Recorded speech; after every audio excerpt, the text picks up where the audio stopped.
اعوذ باللہ من الشیطان الرجیم بسم اللہ الرحمن الرحیم وقال الذی اشتراه من مصر لامرأته اکرمی مثواه عسى ان ينفعنا او نتخذه ولد وكذلك مكنا ليوسف في العرش ولنعلمه من تاويل الاحاديث والله غالب على امره ولكن اکثر الناس لا يعلمون۔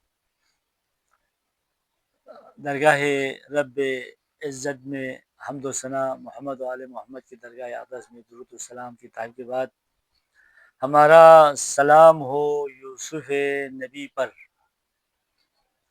جس نے ایک معاشرے میں تحول ایجاد کیا، اس معاشرے میں جب سب لوگ رب کریم کو چھوڑ کر ہاتھوں سے بنے ہوئے خود ساختہ خداؤں کی پجاری تھے اور ظاہری جمال و جلال، ظاہری عمارت و باغات میں لوگ گرفتار تھے، ان کو جلال و جمال کبریائی کی طرف متوجہ کیا۔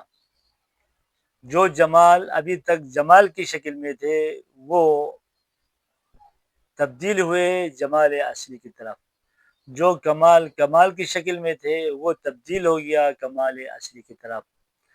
جس چیز کو انسان ہدف سمجھ رہے تھے وہ تبدیل ہوئے ہدف اصلی کی طرف۔ جو معبود بنا کے پرستش کر رہے تھے ان کو راستہ دکھایا معبود حقیقی کی طرف۔ سلام ہو یوسف نبی پر، معصوم ہے، بچہ ہے، لیکن بڑے بڑے سکالر، نجوم، روان شناس، علم شناس، سیارہ شناس، ہر چیز میں ماہر لوگ، جو ایک مردم خیز جگہ ہے مصر، ان سب کو اپنے اوقات یاد دلایا۔ آج بھی جب رحمان خدا آئے گا تو یہی ہوگا، جو دنیا میں اسکالر بن کے گھوم رہے، جو دنیا میں دانشمند بنا کے گھوم رہے، جو دنیا میں اپنے آپ کو مشیر و معاون سمجھ کے گھوم رہے، جو اپنے آپ کو حاکم اعلیٰ بنا کے گھوم رہے، یہ سب پاش پاش ہوں گے اور زہرا کے نور چشم مہدی موعود کا جلوہ ہوگا، ایسا نیابت کریں گے، امامت مہدی موعود کی ہوگی۔ فرماتے ہیں جب حضرت یوسف علیہ السلام کو مصر لایا گیا تو ہاتف غیبی نے، ایک غیبی آواز نے، ممکن ہے وہ غیبی آواز فرشتوں کی ہو، ممکن ہے وہ غیبی آواز نبی کی ہو، ممکن ہے وہ غیبی آواز وجدان بشری کی ہو، انسان کی ہو۔ ہم سب کے دل میں ایک آواز ہے، ایک ارمان ہے، ایک خواہش ہے، وہ کل متجلی ہوگا، ظہور پیدا کرے گا۔ تو یوسف ابھی مصر میں داخل ہی نہیں ہوا تھا، مصر میں یہ اعلان ہوا ایک ایسا بندہ مصر میں داخل ہو رہا ہے، اس کی استقبال کے لیے آ جاؤ مالک کے گھر میں۔ اب اس وقت مصر اور پوری دنیا میں جس طرح آج بکری منڈی ہے، آج گائے کی منڈی ہے، آج سبزی کی منڈی ہے، آج میوہ کی منڈی ہے، اس زمانے میں غلاموں کی بھی منڈی لگ جاتا تھا۔ غلاموں کی منڈی، خرید و فروخت ہوتے تھے اس منڈی میں جا کے۔ اس لانے والے انسانوں کی بھی نسل شناس لوگ وہیں پہ ہوتے تھے، ماہرین وہیں ہوتے تھے، کار شناس وہیں ہوتے تھے، وہ ان کی قیمت گزاری کرتا تھا اس عبد کی، اس غلام یا اس کنیز کی کردار، اخلاق، شکل شمائل، فن، ہنر کو دیکھ کر۔ عمر کا بھی اس میں مداخلت تھا۔ اس زمانے میں غلام کا تصور پست تھا، غلام کا تصور ننگ و عار تھا۔ ایک ایسے ماحول میں یوسف نبی کو لایا گیا، وہ جو سوچ تھے، وہ جو انسان کی ذہن میں ایک خاکہ تھا، وہ تبدیل ہو گیا یوسف نبی کی بدولت۔ جب یہ صدا ہر ایک مخلوق تک پہنچا، ایسے نہیں کہ وہ صدا صرف چند لوگوں تک پہنچے نا، ہر ایک تک پہنچا. امیروں کے گھر میں بھی صدا آئی, غریبوں کے گھر میں بھی آیا, وزراء کے گھر میں بھی آیا, غلاموں کے گھر میں بھی آیا. سب مشتاق ہے یوسف کی جلوہ سے, یوسف کی نورانیت سے, یوسف کی جمال و کمال کو مشاہدہ کرے. نہ انہوں نے یوسف دیکھا تھا, نہ یوسف کا ایک شکل ان کے پاس پہلے سے موجود تھا. ان کی ذہن میں جو کمال تھے, جتنے کمال تھے, وہ ناقص آشکار ہوا, اور جو وہ سوچ میں نہیں تھے وہ کمال آشکار ہوا. جب مصر میں اعلان ہوا تو پوری مصر جمع ہوئے ایک جلوہ یوسف کو دیکھنے کے لیے. شیخ احمد غزالی فرماتے ہیں اتنا ہجوم ہوا کہ لوگوں کو دیدار یوسف کے لیے پہلے پیسہ دینا پڑا. یعنی دیدار یوسف کے لیے پیسہ رکھا, پیسہ اتنا رکھا کہ اس کی قیمت سے بھی زیادہ پیسہ جمع ہوا. دیدار کا کیا اثر ہوا یوسف کی؟ یوسف کے دیدار کا اثر یہ ہوا, جو یوسف کے دیکھ کے آئے تھے وہ کسی اور چیز کو نہیں دیکھ رہا تھا.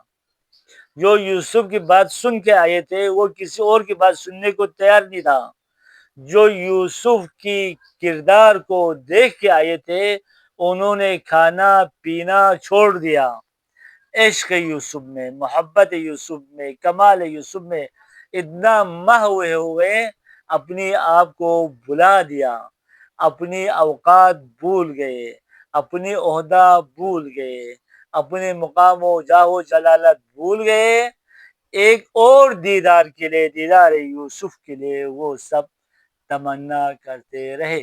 احمد غزالی رحمت اللہ علیہ ادھر ایک نقطے فرماتے ہیں کہ جب آپ یوسف کی جمال میں اتنا مہوے ہوئے تو رب کریم کی جمال و کبریائی اگر مشاہدہ کریں تو کیا حالت ہوگی, کیا حالت ہوگی. دوسری بات, قرآن میں ارشاد ہوا یوسف کو ہم نے مصر میں فی الارض العہد حضوری الارض مصر میں ہم نے مکین بنایا. اب مصر یوسف کی ملکیت ہوگی, مصر یوسف کی فرمان بردار ہوگا. مصر میں مرد و زن و حیوانات و آثار جتنے ہیں, منقولہ غیر منقولہ جائیداد جو ہوگا اس کا مکین ہوگا یوسف, اس کا خلیفہ رحمان ہوگا یوسف. دوسری بات, وَنُعَلِّمَهُ ہم نے سکھایا یوسف کو. کسی استاد کے پاس نہیں بھیجا, کسی مولوی کے پاس نہیں بھیجا, کسی اسکالر کسی انجینئر کے پاس سیکھنے کے لیے نہیں بھیجا, یہ بھیجے اس کو سکھایا علم الہی کی نور سے. یحییٰ بن اقسم محمد تقی علیہ السلام سے جب مناظرہ کرتے تھے تو جو استاد امام محمد تقی پر مامور تھا, ہارون رشید کی طرف سے, ماموم کی طرف سے جو استاد رکھے تھے, اس کا نقل ہے. آپ لوگ یہ سمجھ رہے کہ میں امام محمد تقی سے سیکھ رہا ہوں نا, میں امام محمد تقی کو سکھا رہا ہوں, نہیں, امام محمد تقی سے میں سیکھ رہا ہوں. جو میرا علم کا انتہا ہے امام وقت محمد تقی علیہ السلام کا ابتدا ہے. لہذا تاویل سکھایا علم الہی سے, غیب سے سکھایا.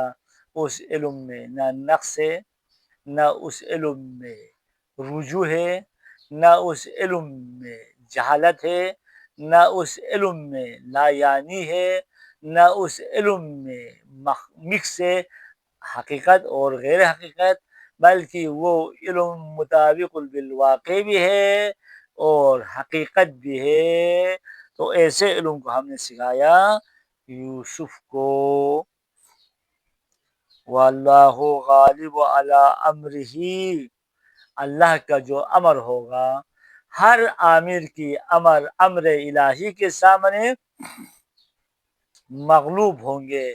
امر الہی حاکم ہوگا امر بندگان حکمران سب کی امر رب کریم کے حکم کے سامنے محکوم ہوگا.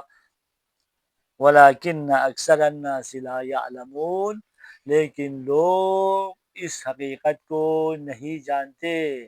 سلیمان نبی کے زمانے میں بھی نہیں جانا، موسیٰ کلیم اللہ کے زمانے میں بھی نہیں جانا، نوح نجیح اللہ کے زمانے میں بھی نہیں جانا، عیسیٰ روح اللہ کے زمانے بھی اکثریت مخالف میں رہے، محمد کریم صلی اللہ علیہ وسلم کے زمانے میں بھی مخالف میں رہے، مرتضی علی کے زمانے میں مخالف میں رہے. آج بھی حق کے ساتھ دینے والا کم، حق کے مقابل میں طاغوت قوتوں کے ساتھ زیادہ ہے.